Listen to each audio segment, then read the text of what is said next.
South ఇండియాలోని అతి తక్కువ ధరలకి రత్నాలను అందించే ఏకైక సంస్థ 6JVR. నమస్తే, welcome to Suman TV news. నేను మీ సాయి. ఆంధ్రప్రదేశ్ ఎన్నికలలో కూటమి అభ్యర్థులకు సంబంధించినటువంటి మార్పు చేర్పులపైన మరొకసారి చర్చ కొనసాగుతుంది. ముఖ్యంగా 3-4 స్థానాలపైన మార్పు చేర్పులు ఉండబోతున్నాయి బీజేపీ టీడీపీ మధ్య అనేటువంటి ఒక చర్చ అయితే కొనసాగుతుంది. సో ఆ స్థానాలేంటి, అక్కడ అభ్యర్థుల మార్పుకు సంబంధించి జరుగుతున్నటువంటి పరిణామాలేంటికి సంబంధించి మనం మాట్లాడదాం. మనతో పాటు Suman TV news chief editor Keshav గారు.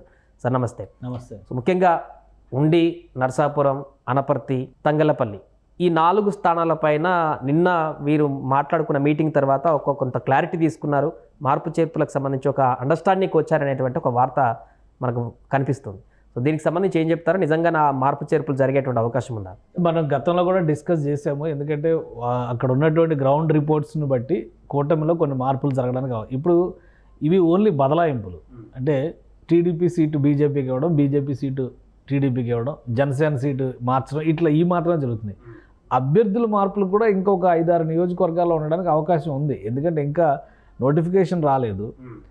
అలానే క్యాన్వాసింగ్ వెళ్ళేటువంటి క్రమంలో వీళ్ళు ఇస్తున్నటువంటి హామీలు మినహా స్పష్టమైనటువంటి మేనిఫెస్టో ఇంకా అనౌన్స్ చేయలేదు. కూటమిలో ఓటు ట్రాన్స్ఫర్ అసలు నిన్న జరిగిన మీటింగ్ ఎజెండా ఏంటి? కూటమిలో ఓటు ట్రాన్స్ఫర్ జరగాలంటే క్షేత్రస్థాయిలో సమన్వయంగా పనిచేయాల్సినటువంటి అవసరం ఉంది. దీనికి సంబంధించి కొన్ని కమిటీలు వేయాలి. 160 అసెంబ్లీ సీట్లలో ప్రచార సభలు నిర్వహించాలి. స్థానిక స్థాయిలో కూడా నాయకత్వాన్ని ఇన్వాల్వ్ చేయాలి. అలానే జాతీయ స్థాయి నాయకత్వాన్ని పిలవడం ద్వారా 25 పార్లమెంటు నియోజకవర్గాల్లో కూడా బలమైనటువంటి నాయకులతో ప్రచారం నిర్వహించాలి. ఇది ఎజెండాతో నిన్న జరిగినటువంటి డిస్కషన్. కానీ అంత ఎక్కువ హైలైట్ అవుతుంది ఈ మార్పులు చేర్పులు. ఈ మార్పులు చేర్పులు కొత్తగా జరిగేవి కావు. ఇవి ఆల్రెడీ డిస్కషన్లో ఉన్నటువంటి వాటినే మరొకసారి చర్చించారు. అది అధిష్టానం దృష్టికి తీసుకెళ్లాల్సినటువంటి అవసరం ఉంది. కాబట్టి బీజేపీ ఇన్ఛార్జెస్ చెప్పినటువంటి మాట, ఎలక్షన్ పరిశీలకులను 2 వేసింది కదా బీజేపీ. సో వాళ్ళు పార్టీ రాష్ట్ర నాయకత్వం అభిప్రాయం తీసుకోవడం ద్వారా ముందుకు తీసుకెళ్ళి అక్కడ క్లియరెన్స్ వస్తే ఇక్కడ జరగబోయేది ఏంటి అనేది. ప్లస్ ప్రాక్టికాలిటీస్, ఒకవేళ నరసాపురం లోక్సభ అభ్యర్థిని మార్చి రఘురామకృష్ణరాజును బరిలో నిలిపితే వచ్చేటువంటి పర్యవసానాలు ఏంటి, రిజల్ట్ ఏ విధంగా ఉండొచ్చు, దానికి సంబంధించి అసెంబ్లీ సీట్లలో ఇప్పుడు కంటెస్ట్ చేస్తున్నటువంటి అభ్యర్థుల అభిప్రాయాన్ని కూడా క్రోడీకరించి వీళ్ళు ఒక నివేదిక రూపంలో ఇచ్చారనేది బయటకు వస్తున్నటువంటి సారాంశం. సో దానికి బదలాయింపుగా మళ్ళీ బీజేపీ నాయకులు కూడా కొన్ని ఆప్షన్స్ పెట్టారు. ప్రధానంగా ఇక్కడ రచ్చ నడుస్తుంది 2 సీట్ల పైన. అది అనపర్తి సీటు.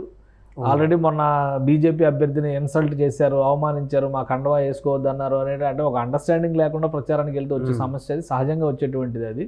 సో అక్కడ అభ్యర్థిగా అక్కడ శివరామకృష్ణరాజుకి ఇచ్చారు. ఆయన బలమైన అభ్యర్థి కాదు అనేటువంటి అభిప్రాయం వస్తుంది. ఆయన అభ్యర్థిగా ప్రకటించడానికి ముందరే నల్లమిల్లి రామకృష్ణారెడ్డిని అనౌన్స్ చేశారు, టీడీపీ అనౌన్స్ చేసింది. సో ఆయనకి వితౌట్ ఇన్ఫర్మేషన్ మళ్ళీ వీళ్ళు ఒక క్యాండిడేట్ని అనౌన్స్ చేశారు. కాబట్టి ఇది వీళ్ళకే అవమానం కాదు, వాళ్ళకే గౌరవం కాదు, కానీ ఒక క్లారిటీ తీసుకోవాల్సినటువంటి అవసరం ఉంది. ఎవరు ఇంటర్ప్రిటేషన్ వాళ్ళు ఇస్తున్నారు. కాకపోతే ఈ ఇష్యూలో ఇక్కడ జరుగుతుంది ఏంటంటే, చంద్రబాబు నాయుడు స్వయంగా ఆల్రెడీ ఉండి నియోజకవర్గం పైన ఆయన పరిశీలన జరిపారు. అలానే అనపర్తి మీద పరిశీలన జరిపారు. ఆ అభ్యర్థులు వచ్చి కూడా సమీక్షలు జరిపినటువంటి పరిస్థితి. 2 నియోజకవర్గాలకి ఆయన అభ్యర్థులు తెలుగుదేశం పార్టీ అనౌన్స్ చేసేసింది. అనపర్తిలో రామకృష్ణారెడ్డి అనౌన్స్ చేసింది, ఉండిలో శివరామరాజు సిట్టింగ్ ఎమ్మెల్యే, అది సిట్టింగ్ సీటు. సో అక్కడ ఆ డిస్కషన్ జరిగింది అనేది ఒక పాయింట్. ఉండి ఇష్యూ ఎందుకు వచ్చింది అంటే, నాకు రఘురామకృష్ణరాజుని ఎంపీ సీటుకి ఇస్తే, ఆయనకి ఎంపీ క్యాండిడేట్గా ఇస్తే ఇక్కడికి ఆయన ఎమ్మెల్యే క్యాండిడేట్గా అకామిడేట్ చేద్దాం అనేటువంటి చర్చలో భాగంగా జరిగింది. అయితే దానికి అంత సులువుగా బీజేపీ అధిష్టానం ఒప్పుకుంటుందా? ఎందుకంటే ఫస్ట్ నుంచి ఎంపీ సీట్లే మా లక్ష్యం అని చెప్పని వచ్చారు. ఇక్కడికి వచ్చినటువంటి దూతలు అనూహ్యంగా ఎమ్మెల్యే సీట్లు పెంచారు. సో ఇప్పుడు 11 ఎమ్మెల్యే సీట్లు అవుతాయి ఉండి తీసుకుంటే కనుక, కానీ 5 పార్లమెంట్ సీట్లు అవుతాయి. సో ఇది సమస్య అవుతుంది. 11 అసెంబ్లీ సీట్లు కావాలా, 5 పార్లమెంట్ సీట్లతో సరిపెట్టుకోవాలనేది అధిష్టానం దృష్టిలో తీసుకోవాల్సినటువంటి నిర్ణయం. పైగా ఇంకొకటి అక్కడ ఎక్కువ చర్చ నడుస్తుంది ఏంటంటే, ఉండి సీటు కనుక ఇస్తే ఆల్రెడీ ఒక రెబల్ ఉన్నారు, ఇంకొక రెబల్గా తయారయ్యే అవకాశం ఉంది. ఇద్దరిలో ఎవరో ఒకరు వైసీపీ గాలం వేసేటువంటి పరిస్థితి ఉందనేది చాలా స్పష్టంగా కనిపిస్తుంది. కాబట్టి అది అంతర్గతంగా వాళ్ళకి చెప్పాల్సింది చంద్రబాబు నాయుడు చెప్పుకున్నారు, వాళ్ళ పార్టీ వైపు నుంచి వచ్చేటువంటి నాయకులు. కాబట్టి బీజేపీ ముందర ప్రపోజల్ పెట్టారు. బీజేపీ అధిష్టానం ఏ విధంగా రియాక్ట్ అవుతుందో చూడాలి. ఇక్కడ తంబళ్లపల్లి సీటు ఇవ్వడం అనేది రివర్స్లో ఇంకోటి ఏంటంటే, అనపర్తి వదులుకుంటే తంబళ్లపల్లి సీట్ ఇస్తామనేటువంటి ప్రతిపాదన. తంబళ్లపల్లికి కూడా టీడీపీ జయచంద్రారెడ్డిని అనౌన్స్ చేసింది క్యాండిడేట్గా, ఆయన ఫస్ట్ లిస్ట్లోనే వచ్చింది ఆయనకి. సో వీళ్ళు ప్రచారం చేయడం కూడా మొదలు పెట్టేశారు. ఇప్పుడు అక్కడ ఉన్నటువంటి ఈక్వేషన్స్ పరంగా చూస్తే అనపర్తి వదులుకుంటున్నారు కాబట్టి తంబళ్లపల్లిలో పెద్దిరెడ్డి ద్వారకానాథ్ రెడ్డి ఉన్నాడు. పెద్దిరెడ్డి ఫ్యామిలీ కాబట్టి ఓడించడం సాధ్యం కాదు అనేటువంటి ప్రచారం ఒకటి జరుగుతుంది. ఆయన ఫస్ట్ టైం గెలిచారు, లాస్ట్ టైం 2019 ఎలక్షన్స్లోనే గెలిచారు. 2009లో 2014లో Thamballapalle seat Telugu Desam party seat అది. సో తెలుగుదేశం పార్టీ ఓడిపోతుందన్న భయంతో అంటగట్టాలని చూస్తుంది అనేది ఎంతవరకు సమంజసం అనేది కూడా ఆలోచించాలి. ప్లస్ అక్కడ బలమైనటువంటి అభ్యర్థి బీజేపీకి ఉన్నాడా లేదా అది కూడా బీజేపీ అంతర్గతంగా చర్చించుకోవాలి.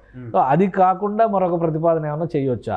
ఎందుకంటే గతంలో 2-3 సీట్లపై చర్చ జరిగింది. మదనపల్లి అడిగారని, కాళహస్తి అడిగారని, అలానే రాజంపేట అడిగారని. సో వీటన్నిటినీ దృష్టిలో పెట్టుకొని బీజేపీ నాయకత్వం, రాష్ట్ర నాయకత్వం ఇచ్చేటువంటి ప్రజెంటేషన్ బట్టి అధిష్టానం ఒక డెసిషన్ తీసుకునేటువంటి అవకాశం అయితే ఉంది. మార్పులు చేర్పులు అయితే అనివార్యం, అది కాదు అనడానికి అవకాశం. జగన్మోహన్ రెడ్డి గారు కూడా మార్పులు చేర్పులు చేయాల్సిందే. ఇప్పుడు పైకి ఎన్ని కబుర్లు చెప్పినా కానీ వైసీపీ నేతలు కూడా చాలా గట్టిగా చెప్తున్నారు ఇవన్నీ కాదు, జగన్మోహన్ రెడ్డి గారు మార్చరు అని. కానీ జగన్మోహన్ రెడ్డి గారికి వస్తున్నటువంటి నివేదికల ప్రకారం చూస్తే కూడా 4-5 చోట్ల, మినిమం 4-5 చోట్ల మార్పులు తథ్యం అనేటువంటి సంకేతాలు అయితే ఉన్నాయి. అదే క్రమంలో కూటమిలో కూడా ఈ మార్పులు జరుగుతున్నాయి. ఈరోజు అంటే ఈ భేటీకి ప్రాధాన్యం ఏంటంటే సీట్ల మార్పు అనేది ఒక ఎజెండా, ఒక పాయింట్ మాత్రమే. బట్ సమన్వయంతో 3 పార్టీలు క్షేత్రస్థాయిలో దిగాలి, క్షేత్రస్థాయిలో ముఖ్యంగా ప్రజలకి ఒక విశ్వాసం కల్పించాలి అనేది ఇక్కడ ప్రధానమైనటువంటి ఎజెండాగా నడిచింది. సో ఆ ఎజెండాని అమలు చేసేటువంటి క్రమంలో నాయకత్వాన్ని, కింది స్థాయి నాయకత్వాన్ని ఈ 3 పార్టీలు ఎలా తయారు చేసుకుంటాయనేది ముఖ్యం. ఇప్పుడు సమన్వయ కమిటీలు వేస్తున్నారు, పార్లమెంటు స్థాయిలో ఎన్నికల పర్యవేక్షకులు, నియోజకవర్గ ఇన్ఛార్జీలు అలా జనసేన పార్టీ నియమిస్తుంది, ఇటు తెలుగుదేశం పార్టీ నియమిస్తుంది. అటు బీజేపీలో ఇంకొంత జోష్ రావాల్సినటువంటి అవసరం ఉంది. ఎందుకంటే బీజేపీలో కేంద్ర నాయకత్వం ఒక మాట చెప్తుంది, రాష్ట్ర నాయకత్వం ఒక మాట చెప్తుంది, మళ్ళీ పార్టీల్లో ఉన్నటువంటి నాయకులు తలాకు సొంత మాట చెప్తున్నారు. సో ఇది కొంత కన్ఫ్యూజన్ క్రియేట్ చేస్తుంది. నిన్నటి మీటింగ్ తర్వాత ఈ కన్ఫ్యూజన్కి తెరపడింది అంటారు. అంటే ఇప్పటివరకు చంద్రబాబు, పవన్ కళ్యాణ్ మాత్రమే సభలు, వేదికలు పంచుకొని ప్రచారంలోకి వెళ్తున్నారు. నిన్న ఒక క్లారిటీ వచ్చింది అనుకోవచ్చా? బీజేపీ ముఖ్య నేతలు కూడా, రాష్ట్ర స్థాయి నేతలు కూడా ప్రచారంలో పాల్గొంటారు, అవ్వాలి అనేటువంటి ఇండికేషన్ ఇచ్చారు. మొన్న చంద్రబాబు నాయుడు పవన్ కళ్యాణ్ జరిపినటువంటి పశ్చిమ గోదావరి జిల్లాలో జరిపినటువంటి సభల్లో పురంధేశ్వర్ గారు కూడా పాల్గొన్నారు. ఒక 2 సభల్లో పాల్గొనలేదు, మిగతా సభల్లో పాల్గొన్నారు. సో అంటే ఇక నుంచి ఆ ఇంటిగ్రేషన్ అనేది కలిసికట్టుగా చేయాల్సినటువంటి ప్రధాన ఎజెండాగా వాళ్ళు చాలా స్పష్టంగా చెప్తున్నారు. కాబట్టి బహుశా ఆ కరెక్షన్ ఇక జరగవచ్చు. ఇక నుంచి క్షేత్రస్థాయిలో 3 పార్టీలు కూడా సమన్వయంతో ముందుకెళ్ళాలి. ఒకటి ఏంటంటే ప్రజల్లో కన్ఫ్యూజన్ ఉంటుంది. ఇప్పుడు పదే చూసేటువంటి క్రమంలో ఇంటి ముందరకు వచ్చి ఎవరైతే ప్రచారం చేస్తారో వాళ్ళని ఎక్కువ యాక్సెప్ట్ చేసేటువంటి పరిస్థితి ఉంది. ఈ 3 పార్టీలు ఒకటే అనే సంకేతం ఇవ్వకపోతే బీజేపీని ఇష్టపడేవాళ్ళు బీజేపీకి వేసుకుంటారు, ఆ గుర్తు ఉందో లేదో చూసుకుంటారు, అది లేకపోతే ఇంకో దానికి వేసుకుంటారు. సైకిల్ గుర్తుకు వేయాలని ఉండకపోవచ్చు, జనసేన గుర్తుకు వేయాలని ఉండకపోవచ్చు. సో ఈ 3 పార్టీలు ఒకటిగా ఉన్నాయనేటువంటిది ముఖ్యంగా గుర్తుల పరంగా, ఓటింగ్ అంతా నడిచేది గుర్తుల మీదే కాబట్టి ఒక స్పష్టత ఇచ్చుకోవాల్సినటువంటి బాధ్యత 3 పార్టీల నాయకుల మీద ఉంది. బూత్ లెవెల్ మేనేజ్మెంట్ వరకు, బూత్ లెవెల్ వరకు ఈ విషయాన్ని తీసుకెళ్లాల్సినటువంటి బాధ్యత ఈ 3 పార్టీల మీద ఉంది. అందుకనే ఇప్పుడు ఈ సమన్వయ సమావేశం అనేది చాలా కీలకమైనటువంటి సమావేశం. ఇంకొక వారం రోజుల్లో నోటిఫికేషన్ వచ్చేటువంటి తరుణంలో ఇక్కడ నుంచి ఒక డైరెక్షన్స్ కనుక కింది స్థాయిలోకి వెళ్తే, కొంతమంది నాయకులు ఇంకా బయటికి కూడా రాలేదు. ఇప్పుడు గతంలో మీడియా ముందర పదే కనిపించినటువంటి జీవీఎల్ నరసింహారావు కానీ, విష్ణువర్ధన్ రెడ్డి కానీ, సోము వీర్రాజు కానీ వీళ్ళెవరూ కూడా బయటికి రాలా, ఇంకా ప్రచారంలోకి ఇన్వాల్వ్ అవుతున్నాడు. కనీసం బీజేపీ పోటీ చేస్తున్న 10 నియోజకవర్గాల్లో కూడా ప్రచారం చేస్తున్నటువంటి పరిస్థితి లేదు. సో ఇది పార్టీకి నష్టం చేకూర్చేటువంటిది, అలానే కూటమిని దెబ్బతీసేటువంటిది. ఆ 10 సీట్లు బీజేపీ ఓడిపోతే బీజేపీ ఓడిపోయినట్టు కాదు, కూటమి ఓడిపోయినట్టు. సో అది మనసులో పెట్టుకొని అందరూ కలిసికట్టుగా పనిచేయాలనేటువంటి ఒక డైరెక్షన్, ఒక మెసేజ్ ఈ సమావేశం ద్వారా అయితే ఇవ్వగలిగారని అనిపిస్తుంది. 4 రోజుల్లో నోటిఫికేషన్ ఉన్నటువంటి సందర్భంలో ఇంకా ఈ మార్పు చేర్పులు జరుగుతున్నాయనేటువంటి ఒక కన్ఫ్యూజన్ని ప్రజల్లోకి తీసుకువెళ్ళినప్పుడు అధికార పార్టీ ఆల్రెడీ సెటిల్డ్ అక్కడ అభ్యర్థులు ప్రకటించింది, ఈ ఉండి కానీ మిగతా అనపర్తి కానీ ఆ నియోజకవర్గంలో. సో వాళ్ళు దీన్ని అడ్వాంటేజ్ తీసుకొని ప్రచారంలోకి దూసుకువెళ్ళడానికి అవకాశం లేదంటారా వైసీపీ? అంటే ఒకటి, వైసీపీ ఆల్రెడీ ప్రచార పర్వంలో ముందుంది. ఎందుకంటే క్యాండిడేట్లు అందరినీ డిక్లేర్ చేసిన, ఇప్పుడు కన్ఫ్యూజన్ వస్తే ఒక 5-6 సీట్లు రావచ్చేమో, ఎవరన్నా మార్చాలి అనేటువంటి ఇండికేషన్ అక్కడి నుంచి వస్తే, లేదంటే యథాతథంగా జరగవచ్చు. ఎందుకంటే నేను ఒక ఇన్ఫర్మేషన్ వచ్చింది, ఒక క్యాండిడేట్ని, ముఖ్యంగా మంత్రిగా ఉన్నటువంటి ఒక క్యాండిడేట్ని మార్చేటువంటి ఆలోచన ఉంది, అక్కడ ప్రచారం వెళ్తున్నటువంటి తీరు సరిగా లేదని తాడేపల్లి క్యాంప్ ఆఫీస్కి రమ్మని చెప్పని పిలుపు వచ్చిందని ఒక ఇన్ఫర్మేషన్ వచ్చింది. సో అంటే ఎందుకు పిలిచారనేది తెలియదు. ముందైతే ఒక రివ్యూ అయితే చేస్తారు. ఒక ఇన్ఫర్మేషన్ ఉన్నప్పుడు పలానా కాన్స్టిట్యున్సీలో మీరు వీక్గా ఉన్నారనేటువంటి ఇన్ఫర్మేషన్ వచ్చినప్పుడు ఆ అభ్యర్థిని పిలిచి మాట్లాడడం ఒక పద్ధతి, అభ్యర్థితో సంబంధం లేకుండా మార్పు చేయడం ఇంకో పద్ధతి. అలానే బలమైనటువంటి అభ్యర్థి అక్కడ ఉన్నారా లేదా అనేది కూడా చూడాలి. ప్లస్ ఈ మధ్య కాలంలో ఈ గత వారం 10 రోజుల్లో వైసీపీలో జాయినింగ్స్ కూడా ఎక్కువగానే జరిగినాయి.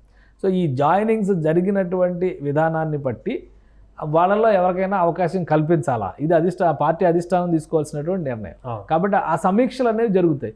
ఇప్పుడు ఇక్కడ కూటమిలో వచ్చినటువంటి ప్రధానమైన సమస్య ఏంటంటే ఒకరు డెసిషన్ మేకర్ కాదు. వైసీపీలో ఆ అడ్వాంటేజ్ ఉంది, ఒకరు డెసిషన్ తీసుకోవచ్చు. ఇప్పుడు ఇక్కడ టీడీపీలోకి వచ్చే నిన్న సమావేశంలో ఒక అనపర్తి సీటు వద్దు అని చెప్పాను, కానీ బీజేపీ ఇమీడియట్గా పెట్టిన ప్రపోజల్ ఏంటి, ఉంగుటూరు సీటు ఇచ్చేయండి అని. ఉంగుటూరులో ఆల్రెడీ జనసేన పార్టీ నాయకుడు గెలిచే అవకాశం ఉందని కొన్ని సర్వేలు చెప్తున్నాయి, కొన్ని సర్వేలో టఫ్ ఫైట్ ఉందనేటువంటి మాట చెప్తున్నాయి.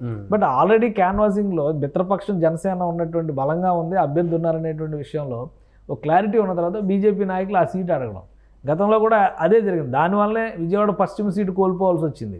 ఎక్కడైతే అభ్యర్థులు ప్రకటన, ఇప్పుడు పాడేరు సీటు ఉంది, అరకు వ్యాలీ సీటు ఉంది, అరకు వ్యాలీకి అభ్యర్థిని చంద్రబాబు నాయుడు ఏడాది క్రితం అనౌన్స్ చేశాడు.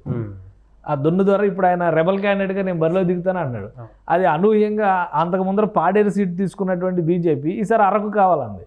సో పొత్తులో భాగంగా అక్కడ టీడీపీ ఆ సీటు వదులుకోవాల్సి వచ్చింది. అక్కడ బలమైన అభ్యర్థి బీజేపీ కంటే టీడీపీకి ఉన్నారు. ఇప్పుడు పాంగి రాజారావుకి ఇచ్చింది బీజేపీ, గెలుస్తారా లేదా క్లారిటీ లేదు అక్కడ. అదే దొన్ను దొరకు ఇస్తే గెలవడానికి ఎక్కువ అవకాశాలు ఉన్నాయి, కానీ ఆ ప్రయత్నం చేయాలి. దీనివల్ల లాస్ ఎవరికి జరుగుతుంది, కూటమికి జరుగుతుంది. సో ఇప్పుడు ఉంగుటూరు సీట్ అనగానే నాకు కొంతమంది చెప్తున్నారు, ఇన్ఫర్మేషన్ బయటకు వచ్చింది, పవన్ కళ్యాణ్ కొంచెం మొహమాట పడుతూ ఉంగుటూరు గురించి మాట్లాడుతుంటే చంద్రబాబు నాయుడు ఖండించి అక్కడ క్యాండిడేట్ బలంగా ఉన్నారు, ఆల్రెడీ క్యాన్వాసింగ్లో ముందున్నారు కాబట్టి ఆ సీట్ వద్దు, వేరే సీట్ చూడండి అనేటువంటి మాట చెప్పారు. అలానే తంబళ్ళపల్లి అయితే డైరెక్ట్ ఆఫర్ చేశారు. అంటే తంబళ్ళపల్లిలో ఒక అడ్జస్ట్మెంట్ చేయడానికి వీళ్ళు ప్రిపేర్ అయి ఉన్నారనేటువంటి ఇండికేషన్ చంద్రబాబు నాయుడు ఇచ్చారు. సో ఇది ముందు చూపు లేకుండా చేసేటువంటి కొన్ని ప్రతిపాదనలు, కొన్ని డిస్కషన్స్ అనమాట. బీజేపీలో అది జరుగుతుంది. దీనివల్ల ఏంటంటే కూటమిలో కోవర్ట్ ఆపరేషన్ జరుగుతుందనేటువంటి అనుమానం బయట వాళ్ళకు కూడా వస్తుంది. అది కూడా బీజేపీ వలన, బీజేపీ నాయకుల వలన. సరైనటువంటి సమాచారం లేకుండా, నియోజకవర్గాల మీద సరైనటువంటి నాయకత్వం ఎవరుందనేటువంటి స్పష్టత లేకుండా లిస్ట్లో ఉన్నటువంటి వాటిని అడగడం, ఏ పేరు ఉంటే ఆ పేరు ప్రతిపాదించడం అనేటువంటి చర్చ ఎక్కువ నడుస్తుంది. సో ఇది చాలా ఇబ్బందికరమైనటువంటి పరిస్థితిగా బీజేపీకి మారుతుంది. ఆ అంశాలన్నిటికీ చెక్ పెట్టేటువంటి క్రమంలోనే ఇది ఒక కీలకమైనటువంటి సమావేశం. సాధారణంగా గతంలో మనం ఎన్నికలు చూస్తే నోటిఫికేషన్ వచ్చిన తర్వాత, నామినేషన్స్ వేసిన తర్వాత, నామినేషన్స్ చివరి రోజు వరకు కూడా నామినేషన్స్, ఇప్పుడు రేపు నామినేషన్స్ ఓపెన్ అయిన తర్వాత చూడండి, కనీసం ఒక 7-8 నియోజకవర్గాల్లో తెలుగుదేశం నుంచి రెబల్ క్యాండిడేట్లు వేస్తారు, ఒక 3-4 నియోజకవర్గాల్లో బీజేపీ జనసేన నుంచి వేస్తారు. బీజేపీలో కూడా కొంత స్తబ్దుగా ఉన్నటువంటి నాయకులు ఆప్షన్ తీసుకోవచ్చు, తిరుగుబాటు అభ్యర్థులుగా లేదా స్వతంత్ర అభ్యర్థులుగా వేసేటువంటి వెసులుబాటు ఉండొచ్చు. సో మళ్ళీ నామినేషన్ల ఉపసంహరణ వరకు ఈ చర్చ నడుస్తూనే ఉంటుంది పార్టీలో. వాళ్ళని బుజ్జగించడం, ఆఫర్లు ఇవ్వడం, అవకాశాలు ఇవ్వడం. ఈ మధ్య కొత్త కల్చర్ ఒకటి వచ్చింది, బాండ్ పేపర్ మీద రాసిస్తున్నారు. సో ఒకవేళ అధికారంలోకి వస్తే మీకు ఆ పదవి ఇస్తామని ఇప్పుడే బాండ్ పేపర్ మీద రాసి, ఎందుకంటే మాట తప్పుతారనేటువంటి అనుమానాలు ఉన్నటువంటి నాయకుల దగ్గర ఆ సర్టిఫికేషన్ కూడా తీసుకుంటున్నారు. సో అట్లాంటివన్నీ కూడా జరుగుతాయి. కాబట్టి సమయం అయిపోయింది, చాలా ఇప్పటికే డిలే అయిపోయింది అనుకోవడానికి లేదు. ప్రజలు కూడా ఏంటంటే ఇమీడియట్గా ఫస్ట్ ఫేజ్లో ఎలక్షన్ అయి ఉంటే కనుక ఆ వేడి మీద వేడి అయిపోయి ఉండేది. ఇప్పుడు ఒక డిలే వచ్చింది కాబట్టి, ఒక 40 రోజులు వచ్చింది కాబట్టి మధ్యలో రిలాక్స్ అయ్యారు. నోటిఫికేషన్ వచ్చిన తర్వాత జరగబోయేటువంటి 20 రోజుల తతంగం అదొక హీట్ రైజ్ చేసేటువంటి అంశం అవుతుంది. కాబట్టి ఇంకా నోటిఫికేషన్ రిలీజ్ చేయడానికి 1 వారం రోజుల సమయం ఉంది.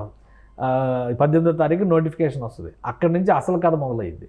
ఇవన్నీ కూడా టీజర్లు, trial versions, pre release events లాంటివి మాత్రమే. అసలు జరగబోయేటువంటి సినిమా 18వ తారీఖు తర్వాత ఉంటుంది. Right sir. సో మొత్తానికి అది కూటమికి సంబంధించినటువంటి సీట్ల మార్పులకు సంబంధించి అయితే నిన్న మీటింగ్ తర్వాత ఒక కంక్లూజన్ వచ్చినట్టుగా కనపడుతుంది. 2-3 రోజుల్లోనే అటు బీజేపీ అధిష్టానం, టీడీపీ కూడా ఒక అండర్స్టాండింగ్కి వచ్చి ఈ యొక్క 3-4 సీట్ల పైన కూడా కీలక నిర్ణయం తీసుకునేటువంటి అవకాశం అవుతుంది.